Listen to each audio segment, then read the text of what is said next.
This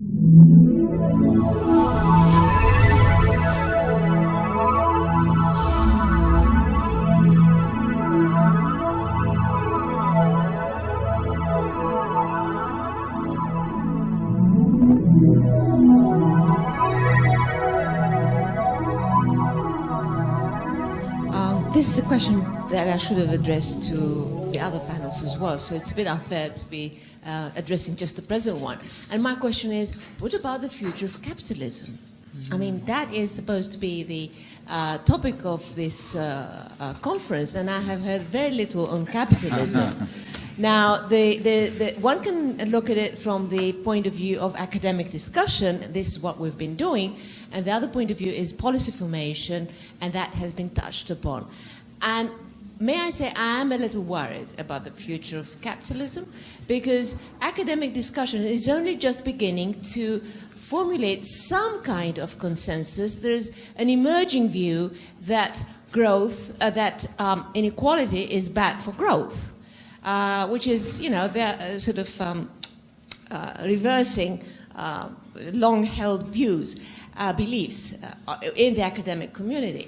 As far as I can tell from especially this today's presentations, policy formation is very much behind even that kind of emerging view.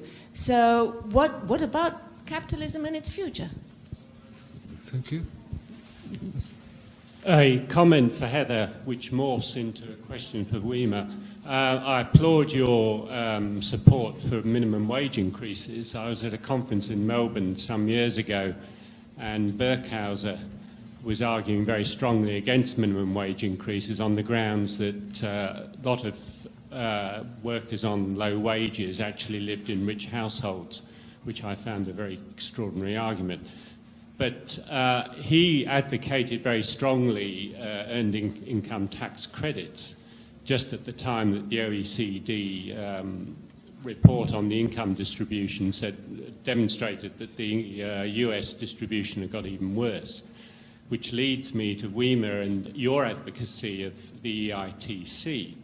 Now, my view of it is that it tends to subsidize low-wage jobs and is really based on the premise that there are jobs out there and the low-skilled workers with perhaps a lack of drive just need a bit of encouragement to go out and find these jobs. So why are you in support of an EITC? Thank you very much. The gentleman at the back with his hand up there.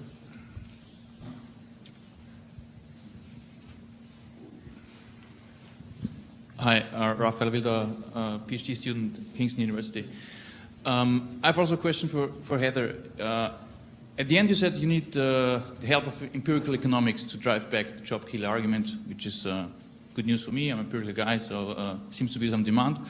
But on the other hand, you said the minimum wage is one of the most researched policy instruments. The evidence is conclusive that the minimum wages don't hurt employment. So to some extent, I was asking my question, okay, I mean, it seems to be that there's a lot of evidence out there, but it still doesn't help. How is this possible, or how should future empirical research from your policy perspective be different from what is done currently in order to have an impact? Thanks. Thanks. The lady here with the blue in the second, third row. Hi, I'm Sue Himmelwhite from the Open University in the UK. I'd like to, my question is mainly for the first speaker, but might have implications for some of the others too. You assumed that the right place to measure inequality was at the household level. And I'm interested in that because it seems to me the households are also a site of great inequality. Secondly, your picture is a very static one. It's of people slotted into households, and people move around. They were in one household at some point and one at another. And one of the events that is most likely to shift people into poverty or way down the inequality scale is actually a household breakup. So policies that just treat things at a household level, like your earned income tax credit, which is well known to increase inequality within households because it's much more likely that two people specialise in who goes out to work and who does more of the domestic work, are likely to increase inequality at that level. So I'd like some justification for looking at it that way. Secondly, I'd also like, and this applies perhaps to other speakers too, you don't take account of the importance of public services in measuring inequality. And measures that do that show a huge reduction in inequality. And therefore, not to take account of them, particularly in a period when public services have been declining, seems to be a great problem with your analysis. Thank you very much for that. I have Jan Priva, and then we'll take Tom, and then plus we'll have a second round. I'll note some names then. Jan, please, and then Tom, and then Peter Flaschel, I have. I have a question to all on the podium. What is the future of capitalism 20, 30 years? Are we heading towards either a kind of income and wealth distribution that is similar to oligarch societies as we have it in Ukraine, in Russia, and many Eastern European or Asian, Central Asian countries? Might it be a rentier economy as we have it in many Latin American countries with a Gini around 60 or so, or even more? Is this or is it a kind of neo-feudalism society that we're heading towards? Is it too pessimistic? If we prolong the trend that we have in the past 20 or so years, doesn't it go some kind in that direction? And if I listen carefully to the proposals from the podium this evening for taxing the rich, I have heard very little. Or did I sleep? Was I not careful, attentive enough? But from Stefan Bach, I did not hear many interesting, and this was your topic, it was about Germany, but so it sounds pretty pessimistic, doesn't it? Or am I wrong? Tom Pally from the AFL-CIO. My question is for Heather. I guess I was very surprised to hear that you didn't mention unions. It's quite clear, all the evidence shows that unions are incredibly effective at reducing economic inequality and addressing the issue of power, which you said you were interested. Is this a central concern of your organization, and are you pushing the issues for unions in Washington? Right, thanks. That's a very wide-ranging set of questions. I suggest before we start to get lost between the future of capitalism and the earned income tax credit, we should perhaps have a first round of answers from the panel. Do you want to start, Wiemer, and then we'll have a second round? I'll start noting some names in the meantime. I think about the future of capitalism, I can be short. I think that's a political question, and that has to do with collective action and how many examples do we have of revolution? I don't know. Maybe we will have a revolution in 20 years in Western Europe. I don't know. I can't tell you. And that's the only way that capitalism would disappear. I think that it has shown a lot of flexibility. So I don't see it disappear by itself, to be blunt. Though at the same time there might be much more inequality or less inequality. It depends on the action that people are taking, and I see my role as trying to provide people with information about inequality, but I'm not the organizer of the revolution. And therefore, I mean, that's one of what Tom mentions. Unions, they are a collective actor, so we might have to be careful in throwing them away. But also, they have not been very revolutionary actors over the last 50 years in most of Europe. If I look at my own country, collectively negotiated wages have remained at the same level of purchasing power for more than 2 decades. So their clout in what's going on partly has to do with their own restraint, but also with the way the labor market functions. Now, I would say I mentioned quite a lot of times this doubling of the national labor force, and I think we might be at the end of that. So that might give us some more perspective for the future, that things might change, that it's more stable, that there's not a terrible increase in labor supply to expect for the future, and that it might be easier to get to organize people, or maybe in 10 years' time. And also there's this discussion about aging, which might be reducing the labor force in that age bracket. So in that sense, you might harbor some optimism. Now, with regard to the earned income tax credit, see, what I basically think is that we need a new social contract. There are single earners, and many of them low-skilled, who are at a loss in society, in the labor market and outside the labor market, while at the same time people in dual-earner households manage to increase their income. But there's nothing that in me that would say we shouldn't have that dual earner combination, not at all. I mean, that is a very positive thing. At the same time, I also show that people in these households might actually be much lower down the wage distribution than we would simply think if we look at our high incomes. So why would a dual earner household be solidaristic with a single earner household, where the single earner might be earning the same amount of money as one or two of the dual earners? So that's a real problem, to organize a new social contract in this new system, new distribution of income. So therefore, if I basically think that will be very difficult. It's very popular to combine, and also you need that for basically the things that Heather mentioned, to combine family life and work. That might be one of the ways to go. So I think that's a very strong model, and we should not throw that away, even less than maybe that we would tax entrepreneurial capacities or so. This is an equally important thing in society. So if you start from that, then I see the only solution is that we'll have more of a redistribution to the lower end.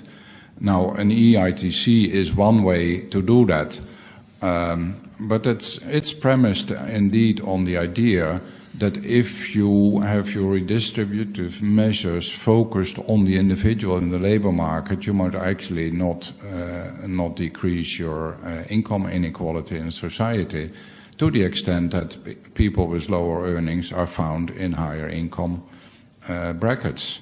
Particularly, I mean, in my own country last year, they made the tax credit for being in work, they made it a bit more earnings dependent. Before it was just the same sum for everybody, in the idea that they would improve the earnings distribution. But if all these people working part-time, then you quite easily you might remain on the threshold. They would also get it. And so I think it can be done, that redistribution can be done much more effective if you target those families that are at the wrong end of the job lottery, and at best can draw a part-time job. And then I think it also throws a different light on the minimum wage, and it frees the minimum wage as an instrument for unions and to improve and to work from on the conditions of fairness in the workplace, because that's where, in the end, the minimum wage has its prime purpose. Now, you can also think about maybe that the lowest paid jobs would be better paid, and maybe then employers would invest in improving these jobs, things like that. But that's the second thing. But that's a different thing from the redistribution that has to do with the economy and how the economy functions. So I would like that, but At the same time, I would say let's focus on these things separately. Now, finally, the intra-household distribution was brought up. We know very, very little about it, but I'm sure that people share a household also to take some advantage of that. So you can share a house, you can share all kinds of things. So you need to factor that in as well. And you cannot simply say, well, here we've got an individual who's got so much such a level of earnings combined with another one. There's more than that, than just a personal distribution of income. We know very little. I know that one of your colleagues, Markus Grabka, has been looking at the personal, but that was the personal distribution of wealth, I think. So but maybe you can do some with some surveys, but that's quite exceptional, I think. So it's very difficult to dig into that black box of the household in that sense. But it's possible to some extent. But I don't think you have much chance in international comparative fashion to tell more about it. I hope I answered most of the questions. But certainly, I won't take more time away from the certainly rest. the taxation issue and the. If you don't get higher tax on the rich, will we have an oligarchic future? This is still unanswered. I mean, the information base, in particular on wealth distribution at the top, is very intricate thing because yes, you have to combine different data and but it's on taxation. It's hard to imagine that taxation could significantly reduce inequality. There is a redistributive function of taxation, since direct taxes are falling much more heavily on the rich people, but this redistribution has declined, and it's up to now in many countries we have low broad support for more redistributive taxation. This maybe has something to do with uncertainty and less information on distributional issues. But also, the argument of losing jobs is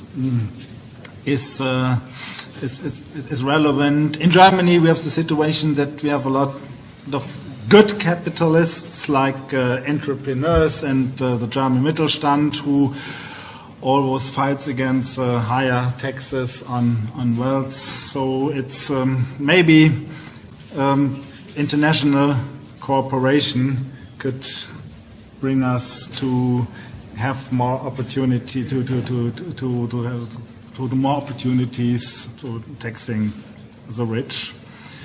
And the second point was, of course, public services is an important thing, because public services are an important play an important role for poor people and for middle class people in countries in which countries in crisis, which cut down public expenditures. Of course, this has a very strong impact on the increase of inequality in the economy. Thank you, Stefan. Okay, so I want to just take a few of the questions. So first, Tom, thank you for asking about unions. I just want to stress that I was giving I was trying to give one example in low, middle, and top, and I chose, different ones, but I think that unions clearly are important, and not just unions as the way they are now, but how can we, in the U.S., 7% of private sector workers are represented by a union. We need to come up with some better ideas if we think unions are going to be important in the U.S. economy for how to grow a movement so that workers have a voice. That could not be more important. But I'll also note that, to sort of touch on this question about what kind of research, that was just a smattering of examples. And I think my call here is two things. One is that There are other labor market policies other than the minimum wage. I'll just throw that out there. So a lot of other things that we could be looking at and studying that don't get nearly as much attention. Minimum wage is nice because policymakers change it, and so you've got these nice little natural experiments, and that's great and all, but maybe we could, I think that there's opportunities in other areas, clearly. But then B, I think that one of the things that I found, and why I wanted to elevate the work of Mian and Sufi, is that what I found so interesting about what they did is that it was about disaggregating data and getting down into sort of disaggregating it by geography and by income and by wealth in order to see how those differences across households were actually affecting macroeconomic outcomes. And I don't feel like I feel like there's a lot of areas where we could be doing more research like that, and I would leave it to people who know their own areas and are experts to think about that. But I think that's what made it really compelling, was that somebody took something where it's like, yeah, well, we all know that the subprime, the collapse of the subprime market caused the Great Recession, but what they did was disaggregate, and so you can see how that was actually because of the collapse in spending in low net worth households, which I think is a rich and important contribution. Sue, I think your point about about public services is well taken. My reaction to that is just how difficult that is to measure, because it's not just things that are measurable, but that there's a lot of unmeasured things that are very difficult to measure in terms of what people have access to. And I think many of those may be just as important. And so I have been frustrated by researchers who say, oh, well, we're taking into account subsidies for healthcare at the bottom, and now we're done, and look, everything is great. When in fact, especially when you look at you look at families that have no stay-at-home caregiver, the collapse in services that they have access to is just as important, but we can't measure that. I was at a great panel yesterday in this room on working time, and one of the things that came out of it was just how the needs for families in terms of schedules can be very idiosyncratic, and how would you measure that, and like the lack of labor standards in the U.S. That's just a big open question, but I take that very seriously. It's important. I do want to note on the low support for taxes that we have missed many opportunities in the U.S. to raise taxes on the wealthy. For example, when we did not allow the Bush tax cuts for people making over $250,000 in the United States to expire, it was broadly popular with people in the United States, but still people in Washington could not actually make that happen. So there seems to be a disconnect, at least in the United States, between the kinds of tax policies that people want at the top and what happens on Capitol Hill. That's just one example that literally happened like in the past couple of years. Two other comments. So on the future of capitalism, I'm glad that you both asked about that. Because what could be more important? If we like capitalism, we'd like it to stick around. So I have a couple of reactions. I feel like, first, as we're sort of conceiving of our project at Equitable Growth, it feels like a lot of what we're trying to do is to save capitalism from itself. We've been told that if you don't attend to inequality and you just allow capitalism to just continue unfettered and do whatever it wants, there's this fear that we're actually going down a very dark path, and that it's destructive to growth. So it feels like that. Part of what we're trying to do is to attend to that. And then I have been writing a lot about Thomas Piketty's book and thinking a lot about. It was so obvious. It was like staring us right in the face. But certainly in the world that I live in Washington, I had not heard people talking about making the connection between how today's high income inequality calcifies into tomorrow's wealth inequality. And that alone, to me, is like the most important policy nugget from that very long, very witty book, because it's very easy to talk to policymakers about that fact. If we think that capitalism requires an innovation or entrepreneurship or people having the ability to make the most of their talent, what we're doing right now is very destructive, and we can imagine a future that we won't have the kind of vibrant economies that we want to have. And I think that I got all of them. Yeah, thanks very much, Heather. We started a bit late. I'd like to take a second round, but a shorter round than that one. I have Peter Flaschel on my list. I have Hans-Jörg Herr on my list, and the gentleman at the back there. And then we'll have 3 questions, and then we'll have a final round, and then we're done. Okay, maybe I can sit. I have no time to explain why I think that for the persistence and the sustainable of democratic societies run by a capitalistic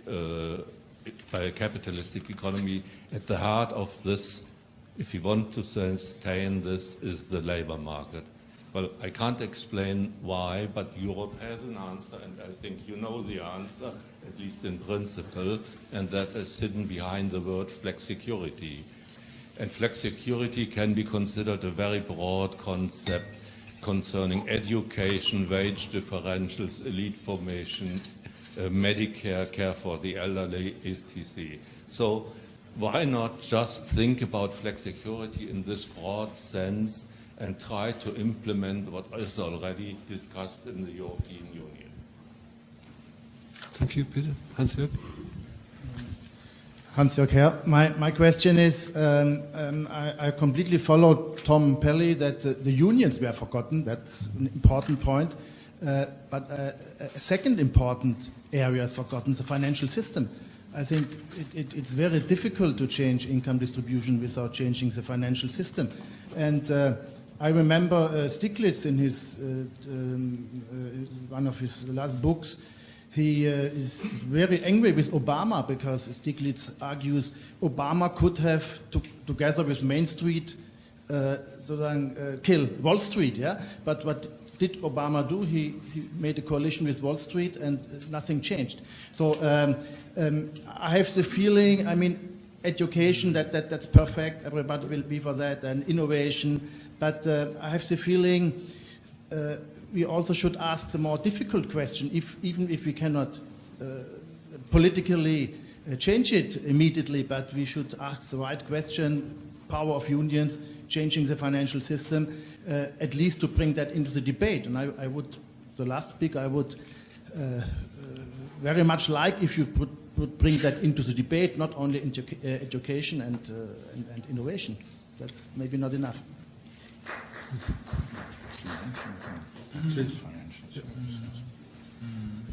Hi, I have a quick question to the head of Boushey. So you cited a paper by a political scientist that only the policy that is consistent with the rich's preference becomes law. And I was wondering whether that result is in fact consistent with your observation in Washington, D.C. And if it is, then I was wondering why the democratic process does not necessarily sort those policymakers out, because I suppose many of those policies are not necessarily consistent with the majority of the population's the preference. Yeah, got it. Okay, thank you. I think we need to wind up, so perhaps we'll take, you could try and answer those questions, perhaps say a final word on the most pertinent, what appears to you to be the most pertinent issue. I don't know, perhaps we should go backwards in reverse order. Okay. So I'll take I'll address the last two questions. So on the financial system, I think you're 100% right. So in the way that I talk about it, I try to focus on ideas that I think people that are not in this room can wrap their head around easier. Like, let's start there, because right now we are in a situation, at least in my country, where the things that we want to do to address inequality are seen as for the most part bad for the economy. But if we could open up that conversation, let's start with the things that people can wrap their heads around. The financial system is just beyond important, and I did talk about the financial transaction tax, and I did mention in my policy stuff that is a very important area. I did not talk about systemic reform of the financial system, partially because I'm also not an expert on that, so I don't know enough to have all the ins and outs. But it's also incredibly difficult to explain to people how that affects them and exactly what we should do. Part of the reason that the debate failed was we were doing healthcare, which was, we passed something and have moved forward on that, which is great. But the financial sector stuff is very different to explain to people. The American public did not know the difference between the Recovery Act, which was the stimulus that went out there, and the TARP money. I did hundreds of radio and television interviews around that time, and you would always get people who they had no idea which one was which. It's very difficult to explain. So I think that we need to do a lot of work explaining to people how banking is actually relevant to their lives. But that's a really heavy lift, and we need a lot of help there. So I charge you with helping us do that. And then when you can explain it, we'll take it and we can help more. But I agree with you, it's 100% important. It's really hard to explain, though. And then on the Bartels and Gillen's research in democracy, I mean, I think that's the conundrum, right? And I think what you're seeing in the U.S. is, at least what the political scientists are talking about, is how, we're seeing this increased change in party in election after election, in the House and the Senate and in the presidency. So you're seeing more volatility in terms of who's in power, and I think that's reflective of the fact that people are frustrated. Congress is had a single-digit approval rating, so people aren't happy with who's in office, but that hasn't been taken to the next level. And I mean, of course, the U.S. has a big problem with money in politics, although I think that, that is super important, but how important that is in this, I think, I'm not 100% convinced. Stefan? I must say that if you look at the discussions now about bankers and the financial sector, and that's very different from 5 years ago. So that will take time, but I think that sector will be disciplined in the end. That's inevitable, I think. It's not easy, it's very complicated, but I think the people who have to do it in the end know that they have to do it and that it will happen sometime, but it may take another 10 years. But I'm maybe more optimistic than you about it. But, 10 years would be great. Okay, no. Nothing to Fine. add. Thank you. Okay, it's always nice to end on an optimistic note. If we have a 10-year horizon for tackling the issues of the financial sector, if not the entire future of capitalism, then that will be fine. So, well, I'd like to first of all close the panel and have a round of applause perhaps for the speakers. Thanks very much for your interventions.